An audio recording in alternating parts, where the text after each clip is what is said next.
अस्सलाम वालेकुम, welcome to GS global capital. मैं हूं फहाद अमन। मॉर्निंग न्यूज के साथ आज वेंसडे है 6 अगस्त। स्टार्ट करते हैं इंटरनेशनल मार्केट में ऑयल की प्राइस से। ब्रेंट की कीमत हमने मामूली कमी देखी और अब प्राइस $68.07 पर आ गई है। कोल की कीमत में कोई ज्यादा चेंज आया नहीं और प्राइस $93 पर ही है।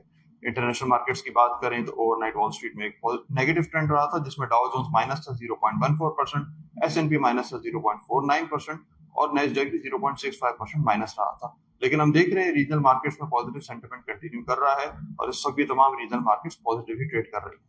न्यूज की तरफ आते हैं तो पहली न्यूज आईएमएफ के हवाले से है, जिसमें हमने देखा कि पाकिस्तान की आईएमएफ की थर्ड ट्रांच की रिव्यू मीटिंग सितंबर में स्केड्यूल्ड है। इसमें पाकिस्तान वैसे तो एफर्ट्स कर रहा है, लेकिन तीन मेजर कंडीशंस आईएमएफ की अभी तक बीट नहीं कर सका है। 40 में से तीन मेजर कंडीशंस बाकी हैं और जो कि सारी शॉर्टफॉल हैं तकरीबन टारगेट्स की। इसमें पहला टारगेट था टैक्स कलेक्शन का, जिसमें अभी पाकिस्तान थोड़ा पीछे चल रहा है। साथ ही साथ प्रोविंशियल फिस्कल सरप्लस का एक टारगेट था, उसमें भी पाकिस्तान पीछे चल रहा है। और इसके अलावा आखिर में ताजिर दो स्कीम में जो टैक्स कलेक्शन का टारगेट था, उसमें भी पाकिस्तान अभी टारगेट अचीव नहीं कर पा रहा है, शॉर्टफॉल प्रेजेंट है। तो ये तीनों कंडीशंस पे पाकिस्तान को एफर्ट्स करने होंगे ताकि आईएमएफ के नेक्स्ट रिव्यू के लिए एक स्मूथ प्रोसेस को पाकिस्तान लेके जा सके। इसके अलावा हमने देखा कि सीसीपी ने, कॉम्पिटिशन कमीशन ऑफ पाकिस्तान ने, पीटीसीएल की टेलेनॉर एक्विजिशन के हवाले से कुछ कंसर्न रेस किए हैं, जिसमें मेनली ये कंसर्न था कि पीटीसीएल ने कमिट किया था कि टेलेनॉर के एक्विजिशन के बाद इस कंपनी में $1 बिलियन की इन्वेस्टमेंट करेगा। तो सीसीपी ने कंसर्न रेज किया है कि ये 1 बिलियन की फाइनेंसिंग पीटीसी किन सोर्सेस के थ्रू करेगा, जबकि कंपनी खुद भी काफी फाइनेंशियल इश्यूज फेस कर रही है। इसके अलावा हमने देखा कि टेक्सटाइल एक्सपोर्ट्स की डिटेल आई है, जिसमें टेक्सटाइल एक्सपोर्ट्स के एक बहुत ही एस्टॉनिशिंग नंबर आया है, तकरीबन 34% की ग्रोथ आई है जुलाई में।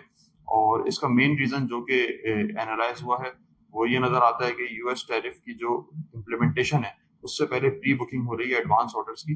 तो इस वजह से क्योंकि सेल्स बुक हो रही है तो ग्रोथ की एक फिगर हमें नजर आ रही है। इसके अलावा आज कुछ इंपॉर्टेंट बोर्ड मीटिंग्स हैं, जिसमें एमसीबी की है हाफ ईयर की मीटिंग, तो उसके रिजल्ट पर नजर रखिएगा। इसके अलावा शाम में 3:30 बजे करीब मेपल लीफ सीमेंट की एनुअल मीटिंग स्टार्ट होगी, तो उसका रिजल्ट इंशाल्लाह कल आएगा।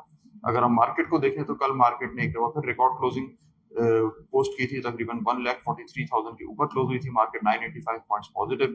आज भी हम देख रहे हैं बहुत ही ज्यादा पॉजिटिव सेंटिमेंट प्रिवेल कर रहा है। मार्केट ने इंट्राडे में 1,44,000 को भी क्रॉस किया था, अभी भी इसी लेवल के करीब ट्रेड कर रही है। मार्केट के अगर हम रेजिस्टेंस लेवल की बात करें तो इनिशियल रेजिस्टेंस 1,43,300 का मार्केट ने क्रॉस कर लिया है और अब नेक्स्ट रेजिस्टेंस है 1,44,200, जिसको मार्केट टेस्ट करने जा रही है। अगर इसको भी क्रॉस करती है तो इंडेक्स मजीद हाइस की तरफ जा सकता है। डाउन साइड पर अगर सपोर्ट लेवल्स की बात करें तो इंडेक्स 1,42,900 से लेके 1,42,200 के दरमियान सपोर्ट गेन कर सकता है। फिलहाल स्ट्रेटेजी एग्रेसिव ही रख सकते हैं। वैसे तो इंडेक्स लेवल बहुत हाई है, काफी इन्वेस्टर जो है वो इस बात को भी सपोर्ट कर रहे होंगे कि प्रॉफिट टेकिंग करके थोड़ा साइडलाइन रहे, लेकिन जो मार्केट का मोमेंटम है उससे ये नजर आ रहा है कि मार्केट में अभी भी गुंजाइश बाकी है और हमारी स्ट्रॉन्ग इकोनॉमी जो है वो पीएसएक्स के इंडेक्स पे रिफ्लेक्ट कर रही है। तो पोजीशंस को एक्वायर किया जा सकता है, खासतौर पे जो न्यूज बेस्ड स्टॉक्स है जैसे कि सर्कुलर डेट हो गया, रेकोडेक हो गया, इनमें अभी भी अपसाइड नजर आती है। उसके बाद कंस्ट्रक्शन सेक्टर में खासतौर पे हो सकता है रिजल्ट्स अच्छे हैं, तो कंस्ट्रक्शन सेक्टर में भी एक रैली बन सकती है। स्ट्रेटेजी अग्रेसिव भी होनी चाहिए और नीचे के लेवल्स पे जो सपोर्ट लेवल्स आए हैं इस पे अगर मार्केट आती है तो पोजीशंस एक्वायर करके ट्रेडिंग के लिए इनको एग्जीक्यूट किया जा सकता है। फिलहाल के लिए इतना। इंशाल्लाह मजीद अपडेट्स हम अपने सोशल मीडिया प्लेटफॉर्म में पोस्ट करते रहेंगे, उसको फॉलो कीजिएगा। इंशाल्लाह शाम में मुलाकात होगी मार्केट रैप में। टेक केयर, अल्लाह हाफिज।